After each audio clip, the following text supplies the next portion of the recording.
بسم اللہ الرحمن الرحیم۔ ایاک نعبد و ایاک نستعین۔ میرے پاکستانیوں، میں جو آپ سے بات کرنا چاہتا ہوں آج، سب سے پہلے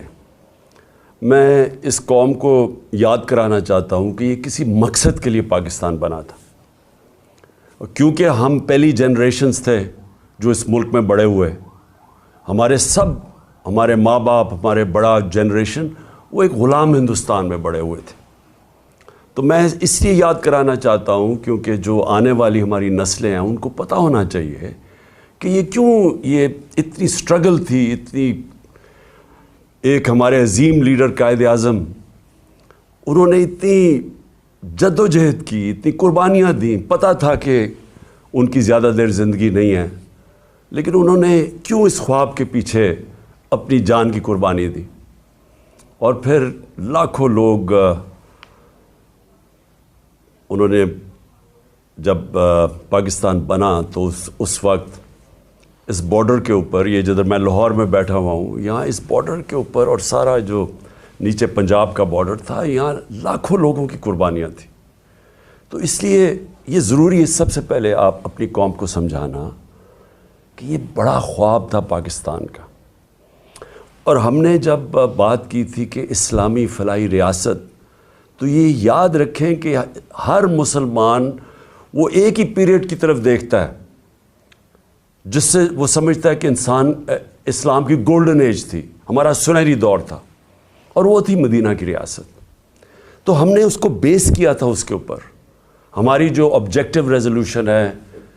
جو قرارداد پاکستان ہے، وہ سب اسی کے اوپر بیس ہے، مدینہ کی ریاست کے اوپر، مثالی اسلامی فلاحی ریاست۔ دنیا کے ملکوں میں پہلے بھی کہہ بیٹھا ہوں، خوشیاں بنی مسلمانوں کے اندر کہ ایک ایسی ریاست بن رہی ہے جو کہ اسلام کے نام پہ ہے، کیونکہ کوئی اور ریاست اسلام کے نام پہ نہیں بنی سوائے پاکستان کے۔ تو میں جو ویژن ہے وہ صرف پہلے آپ کو 2-3 جملوں میں ہی بتا دوں کہ جو بنیاد رکھی جاتی ہے مدینہ کی ریاست کی میرے نبی صلی اللہ علیہ وسلم نے، وہ تھی عدل اور انصاف پہ۔ اور اس کے اوپر بہت آج سے تقریباً 800 سال پہلے دنیا کے جو سمجھا جاتا ہے کہ ماڈرن ہسٹری کے باپ تھے، چاہے وہ مغرب ہو یا دنیا مانتی ہے ان کا نام تھا ابن خلدون۔ وہ اپنی کامنٹریز میں لکھتے ہیں کہ اگر اسٹیٹ کے اوپر وہ اپنا سارا تجزیہ نکالتے ہیں کہ اگر ایک ریاست کے اندر عدل اور انصاف نہ ہو، وہاں خوشحالی نہیں آ سکتی۔ یہ آج سے 800 سال پہلے لکھتے ہیں کہ بنیادی چیز خوشحالی کے لیے، غربت کم کرنے کے لیے عدل اور انصاف ہے۔ اور وہ کیوں ہے وہ تفصیل میں بیان کرتے ہیں کہ بزنس بھی، سرمایہ کار انویسٹ اس ریاست میں کرتے ہیں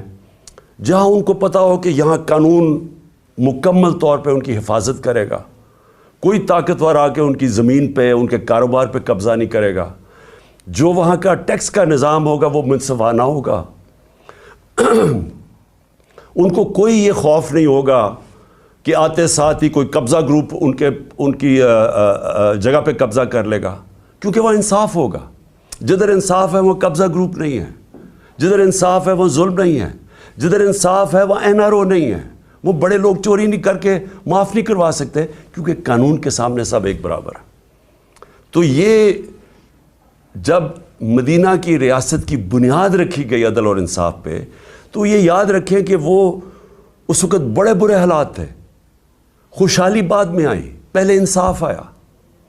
تو آج میں اس لیے اس کے اوپر بات کرنا چاہتا ہوں کہ ہم اس ویژن سے اتنا دور جا رہے ہیں کہ مجھے خوف آ رہا ہے کہ ہم بچیں گے بھی یا نہیں بحیثیت قوم۔ ایک انگریزی کی سٹیٹمنٹ ہے، نیشنز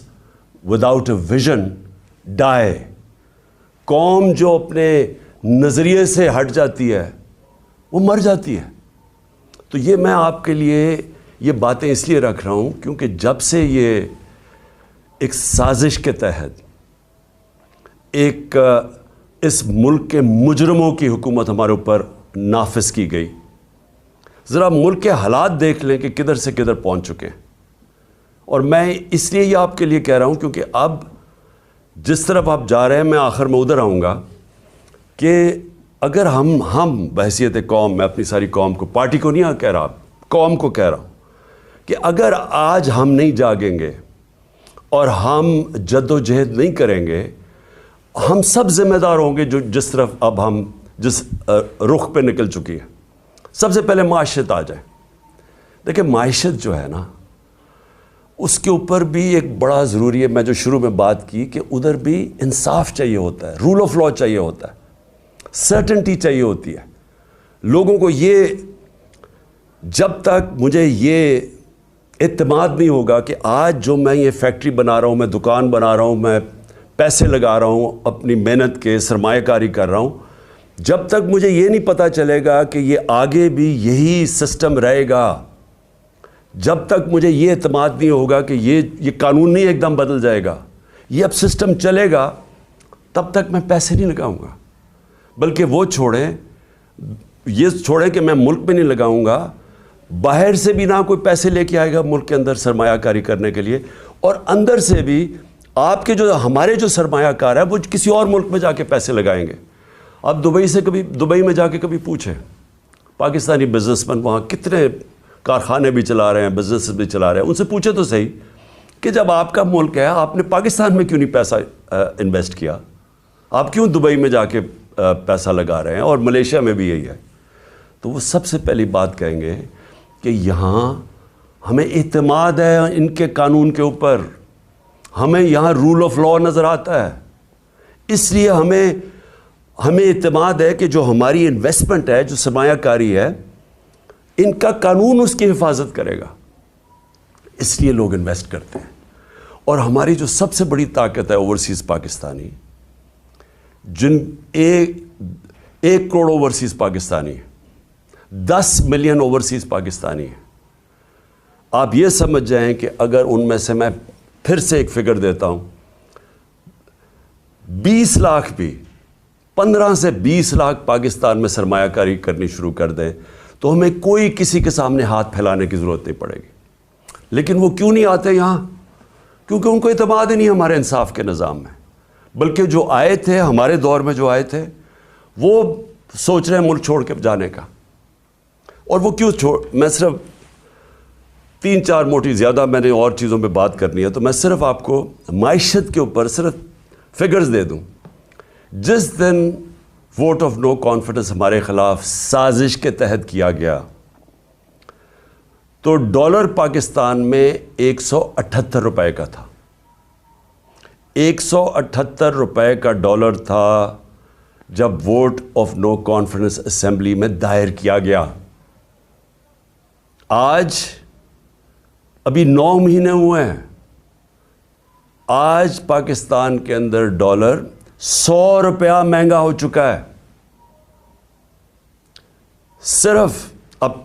1 ہفتے کے اندر 50 روپیہ ڈالر مہنگا ہوا ہے۔ ہمارے 3 سال 8 مہینے کے اندر 55 روپیہ ڈالر مہنگا ہوا ہے۔ یہاں صرف 1 ہفتے کے اندر 50 روپے ڈالر مہنگا ہوا ہے۔ میں کیوں ڈالر کا آپ کو بتا رہا ہوں کہ اس کے بہت بڑے اب